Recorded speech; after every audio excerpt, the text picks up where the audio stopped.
Talk about a family feud. A former Obama speechwriter with an op-ed in the New York Times, he said this: "Is it time to stop snubbing my right-wing family?" Well, apparently, he felt a civic duty to be rude to his brother-in-law because the guy liked Joe Rogan and didn't get a COVID vaccine shot.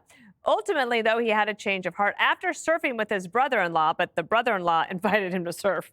The lesson learned, quote, "Ostracizing him wouldn't have altered his behavior, and it would have made my own life worse." Kennedy, I want to add this to this. I met Matt in 2012, and it was immediately clear we had nothing in common. He lifted weights to death metal. I jogged to Sondheim.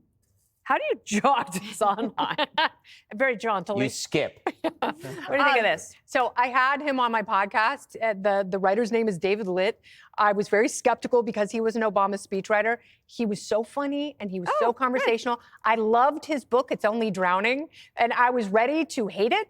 I love surfing. It made me love surfing so much more because it brought them together. And the entire thing is an admission that he was an annoying snob.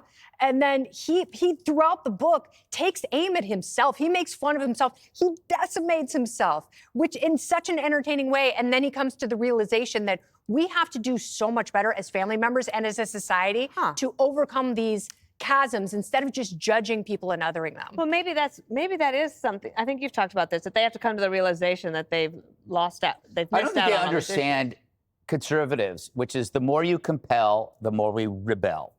So if you want us to agree with your perspective, that makes us even more resistant.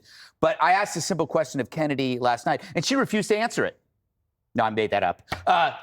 Would this article have been written if the Democrats had won? Right? So this guy is kind of like a chick who dumps you and then out of the blue calls you up now that you won the lottery or you have 2 TV hit shows. Shout out to you, Deborah. But the fact is, you know,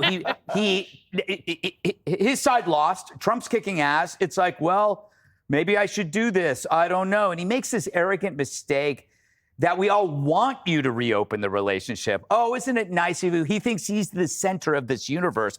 What if his brother-in-law didn't even notice you were gone, didn't even think about you? But the way That's the biggest terror. But the way I read it, and can you correct me if I'm wrong, Harold, is that it was the brother-in-law who was shunned who invited him to go surfing again. And because he probably didn't even notice it. Also because he was like, dude, politics isn't that deep. But he didn't notice he was shunned. Maybe.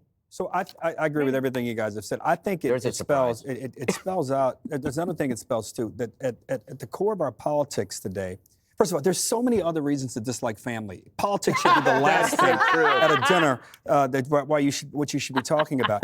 Politics has been reduced to name calling and to blaming and to yelling and to screaming. So people just assume if you're in another party, if I'm in this party or that party, we make these assumptions about each other that they're just so wrong. I'm boring. I love to sit at dinner tables at Thanksgiving and Christmas and give out books for Christmas and Thanksgiving. And have people, and then share why I thought the book was a good thing, and then offer, expect them to respond back. Harold, I still have that Mein Kampf. Expect people to respond. I have my kids at my dinners. We read speeches from FDR and Reagan and Kennedy, and Thank you. You, Kennedy, and the President Kennedy. I mean, it's a wonderful thing. And then if you're going to hate somebody in your family, do it for a legitimate reason, not politics. Jesse, did you send this article to anybody today? Yeah. I mean, Harold is exactly right. He is boring. I'm going to conduct a study when I go to Maine on vacation with my family. I'm going to ostracize them.